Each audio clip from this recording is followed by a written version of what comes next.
Helo, Osian ydw i o blwyddyn 6 ysgol Gymraeg Ogr.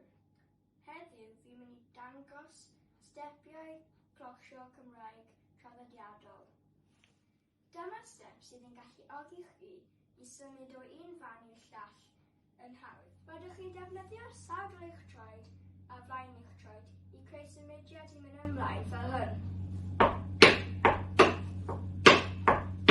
I fynd yn ôl, mae rhaid i ni wneud y flaen eich troed a wedyn y sawd eich troed fel hyn. A wedyn ni'n rhoi nhw at ei gilydd yn swnio fel hyn. Heel, toe, heel, toe, heel, toe, heel, toe. Toe, heel, toe, heel, toe, heel, toe, heel. Y step nesaf yw'r pitter-patter. Mae'r pitter-patter tipyn bach fel jogio, ond chi'n adio'r sawdl mewn. So dechrau yn jogio fel hyn. A wedyn adio'r sawdl mewn.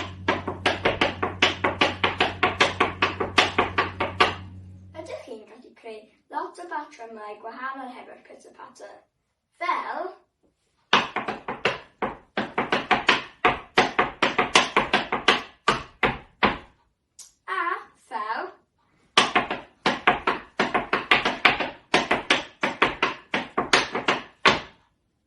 Ydych chi'n gallu clywed y patrymau gwahanol?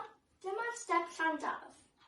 Yn y step hyn, chi'n rhoi troed dde tu ôl y troed chwith, hefo'r blaen y troed. A wedyn, chi'n mynd i'r ochr hefyd y sawdl.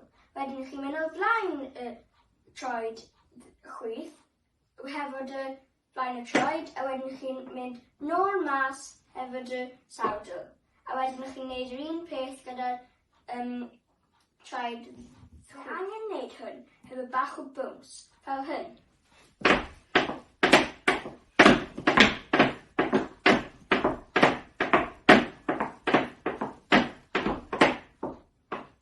Ydych chi'n gallu ychwanegu stepiau at y step Llandaf i creu patrymau, fel hyn.